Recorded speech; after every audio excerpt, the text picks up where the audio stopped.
Hey everyone, Gary Vee here. आज मैं आपको अपनी कहानी सुनाने वाला हूँ। एपी सबको बताता हूँ कैसे मैं अपने 20s में मिलियनर बना। लेकिन यह सफर इतना आसान नहीं था। It wasn't easy. मैं एक मिडिल क्लास फैमिली से था। हमारे पास ज्यादा पैसे नहीं थे, लेकिन मेरे पेरेंट्स ने हमेशा मेहनत और ईमानदारी का महत्व समझाया। बट मेरा एक सपना था। मुझे पता था मुझे सक्सेसफुल बना है। मैं हमेशा अपने सपनों के पीछे भागता था, चाहे कितनी भी मुश्किलें क्यों न आई हो। छोटी उम्र से ही मैं हमेशा मेहनत करता था। I sold lemonade, I collected baseball cards. ये सब मेरे लिए सिर्फ हॉबीज नहीं थी, ये मेरे पहले बिजनेस वेंचर्स थे। मैं हमेशा पैसे कमाने के तरीके ढूंढता रहता था। हर छोटी चीज को मैं एक अपॉर्चुनिटी के रूप में देखता था। मुझे बिजनेस और एंटरप्रेन्योरशिप का बहुत शौक था। मैं हमेशा नए आइडियाज सोचता रहता था और उन्हें इम्प्लीमेंट करने की कोशिश करता था। मुझे पता था कि अगर मुझे अपने सपनों को पूरा करना है तो मुझे किसी और से ज्यादा मेहनत करनी होगी। मैं दिन रात काम करता था बिना किसी शिकायत के। मैं कुछ भी करने को तैयार था। हर चैलेंज को मैं एक अपॉर्चुनिटी के रूप में देखता था। कोई काम छोटा नहीं था। हर काम को मैं अपने बेस्ट एफर्ट के साथ करता था। कोई चैलेंज बड़ा नहीं था। हर चैलेंज को मैं अपने ग्रोथ के लिए एक स्टेप के रूप में देखता था। पहला स्टेप था खुद पे यकीन करना। अगर आप खुद पे यकीन नहीं करते तो कोई और भी नहीं करेगा। मुझे पता था मैं कुछ भी अचीव कर सकता हूं।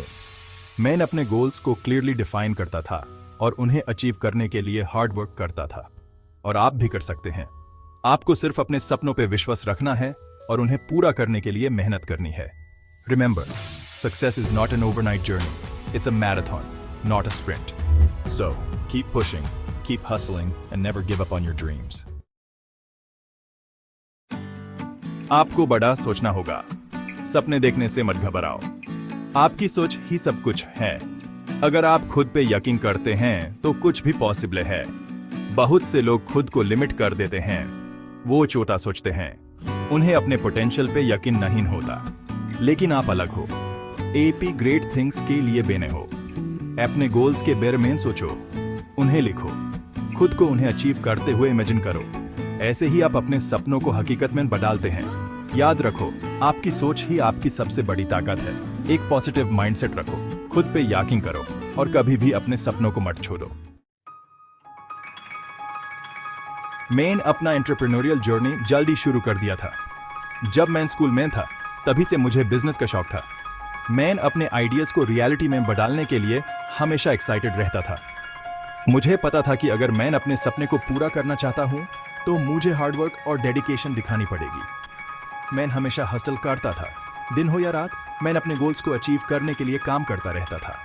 मुझे पता था कि सक्सेस के लिए कोई शॉर्टकट नहीं होता और इसलिए मैं अपने हर पल को प्रोडक्टिव बनाने की कोशिश करता था। मेरे पास साइड हसल्स थे। मैं एक हाई टाइम पे कई प्रोजेक्ट्स पे काम करता था। ये साइड हसल्स मुझे फाइनेंशियल स्टेबिलिटी देते थे और साथ ही साथ नए स्किल्स सीखने का मौका भी। मैं अपने फ्री टाइम को भी यूटिलाइज करता था ताकि मैं अपने गोल्स के और करीब पहुंच सकूं। मैं वीकेंड्स पे काम करता था। जब मेरे फ्रेंड्स और फैमिली रिलैक्स कर रहे होते थे, मैं अपने ड्रीम्स को चेस कर रहा होता था।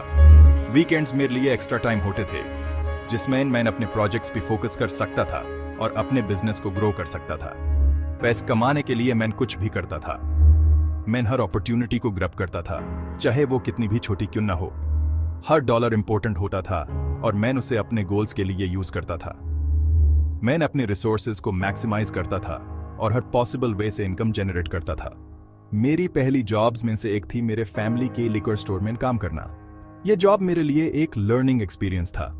मैं वहां पे काम करके बिजनेस के बेसिक्स सीख रहा था। यह जॉब ग्लैमरस नहीं थी, लेकिन इसने मुझे रियल वर्ल्ड बिजनेस की अंडरस्टैंडिंग दी। यह कोई ग्लैमरस जॉब नहीं थी, लेकिन यह जॉब मेरे लिए बहुत वैल्यूबल थी। इसने मुझे हार्ड वर्क और डेडिकेशन का मतलब समझाया। मैं वहां पे काम करके प्रैक्टिकल नॉलेज गेन कर रहा था जो मेरे फ्यूचर वेंचर्स के लिए बहुत यूजफुल था। लेकिन मैं बहुत कुछ सीखा। हर दिन एक नया चैलेंज होता था और मैं उन चैलेंजेस को फेस करके ग्रो कर रहा था।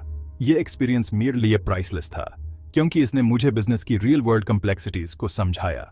मैं बिजनेस के बारे में सीखा।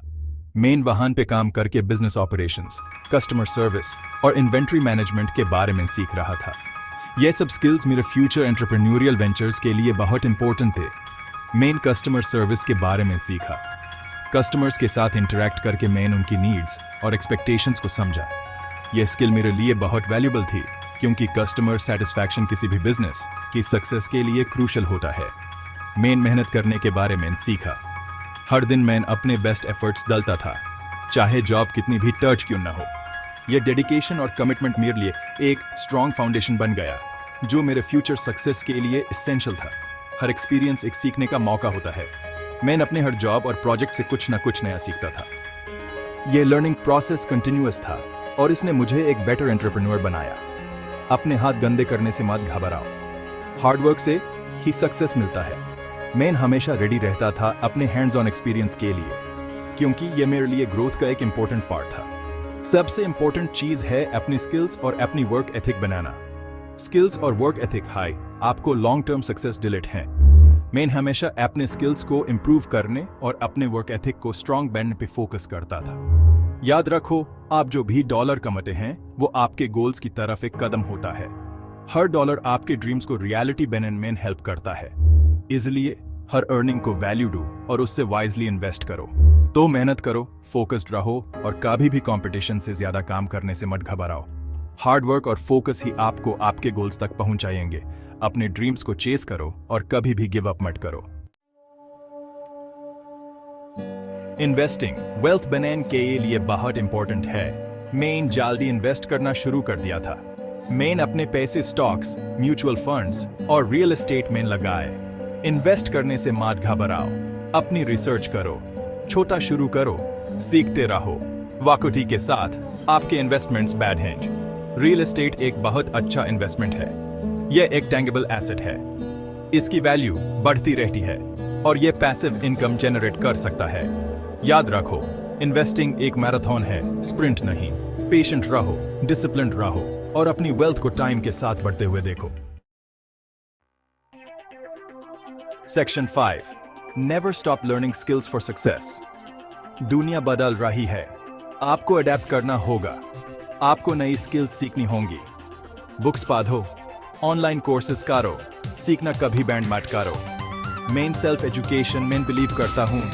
मैं हर दिन पढ़ता हूँ, मैं पॉडकास्ट सुनता हूँ, मैं हमेशा नई चीजें सीखता रहता हूँ। इंटरनेट ने नई स्किल्स सीखना पहले से कहीं ज्यादा आसान बना दिया है। आप जो चाहे वो सीख सकते हैं। याद रखो, नॉलेज ही पावर है। जितना ज्यादा आप सीखोगे उतना ही वैल्यूबल बनोगे। तो खुद में इन्वेस्ट करो, सीखना का भी बैंड मत करो। Section 6, networking building relationships for growth. Networking success के लिए बहुत इंपॉर्टेंट है। अपने इंडस्ट्री के लोगों के साथ रिलेशनशिप्स बनाओ, कॉन्फ्रेंसेस में जाओ, ऑनलाइन लोगों से कनेक्ट करो। आपको कभी नहीं पता होगा कि आप किससे मिलोगे। वो इंसान आपका नेक्स्ट बिजनेस पार्टनर हो सकता है या वो आपको आपके नेक्स्ट बिग अपॉर्चुनिटी से मिलवा सकता है। जेन्युइन बनो, हेल्पफुल बनो, दूसरों को वैल्यू दो। सिर्फ ये मत सोचो कि आपको क्या मिल सकता है, यह सोचो कि आप क्या दे सकते हैं। याद रखो, आपका नेटवर्क ही आपकी नेटवर्थ है। तो स्ट्रॉन्ग रिलेशनशिप्स बनाओ, दूसरों को सक्सेसफुल होने में हेल्प करो और अपनी सक्सेस को फॉलो करते हुए देखो। Section 7, financial discipline, the foundation of wealth. Financial discipline is the cornerstone of building wealth and achieving financial freedom. Financial discipline बहुत important है। यह आपको अपने financial goals को achieve करने में मदद करता है। अपनी औकात से काम खर्च करो, पैसे बचाओ, डेब्ट से बचो, स्मार्ट फाइनेंशियल डिसीजंस लो, एक बजट बनाओ। बजट बनाने से आपको पता चलेगा कि आपके पैसे कहां जा रहे हैं और आप कहां कट कर सकते हैं। अपने स्पेंडिंग को ट्रैक करो, हर एक खर्च को नोट करो, चाहे वो कितना ही छोटा क्यों ना हो। यह आपको अपने खर्चों का एक क्लियर पिक्चर देगा। उन जगहों को आइडेंटिफाई करो जहां आप कम खर्च कर सकते हैं। शायद आप अननेसेसरी सब्सक्रिप्शंस को कैंसिल कर सकते हैं या फिर डाइनिंग आउट को कम कर सकते हैं। जितना ज्यादा आप बचाओगे उतना ही जल्दी आप अपने फाइनेंशियल गोल्स तक पहुंचोगे। इंपल्सिव परचेसेस से बचो। इंपल्सिव बाइंग आपके बजट को डिरेल कर सकता है। खर्च करने से पहले सोचो, क्या यह खर्चा जरूरी है? क्या यह आपके बजट में फिट होता है? खुद से पूछो कि क्या आपको सच में उस चीज की जरूरत है? क्या यह चीज आपके फाइनेंशियल गोल्स को सपोर्ट करती है या आप सिर्फ दूसरों को इंप्रेस करने के लिए खरीद रहे हैं? दूसरों को इंप्रेस करने के चक्कर में आप अपने फाइनेंशियल हेल्थ को कॉम्प्रोमाइज मत करो। याद रखो, फाइनेंशियल फ्रीडम का मतलब है चॉइसेस होना। जब आपके पास पैसे होते हैं तो आपके पास ऑप्शंस होते हैं। इसका मतलब है अपने पैसों पे कंट्रोल रखना। जब आप अपने फाइनेंसेस को कंट्रोल करते हैं तो आप अपने फ्यूचर को कंट्रोल करते हैं। तो डिसिप्लिन रहो, पेशेंट रहो और एक स्ट्रॉन्ग फाइनेंशियल फाउंडेशन बनाओ। ये फाउंडेशन आपको फाइनेंशियल सिक्योरिटी और पीस ऑफ माइंड देगा। फाइनेंशियल डिसिप्लिन से आप अपने सपने पूरे कर सकते हैं और एक सिक्योर फ्यूचर बना सकते हैं। सेक्शन 8 की takeaways, your journey to millions. अपनी 20s में मिलियनेयर बना पॉसिबल है। इसके लिए मेहनत, डेडिकेशन और सही माइंडसेट की जरूरत होती है। खुद पे यकीन करो, बड़ा सोचो, हसल करो, इन्वेस्ट वाइजली करो, सीखना कभी बैंड मत करो, स्ट्रैटेजिकली नेटवर्क करो और फाइनेंशियल डिसिप्लिन प्रैक्टिस करो। ये सक्सेस की कीज है। आपका जर्नी यूनिक होगा, चैलेंजेस होंगे, लेकिन हार मत मानो। अपने गोल्स पे फोकस्ड रहो और खुद पे यकीन करना कभी बैंड मत करो। Section 9 join the movement, let's connect. मैं आपके जर्नी के लिए एक्साइटेड हूं। मैं आपके ड्रीम्स के बारे में सुनना चाहता हूं। मुझसे सोशल मीडिया पे कनेक्ट करो, अपनी थॉट्स शेयर करो, मुझसे क्वेश्चंस पूछो। इस वीडियो को लाइक करो और ऐसे ही और कंटेंट के लिए मेरे चैनल को सब्सक्राइब करो। आओ एक दूसरे को ग्रेट थिंग्स अचीव करने के लिए इंस्पायर करें। याद रखो, आप अमेजिंग चीजें करने के काबिल हो। अब जाओ और अपने सपनों को हकीकत में बदलो।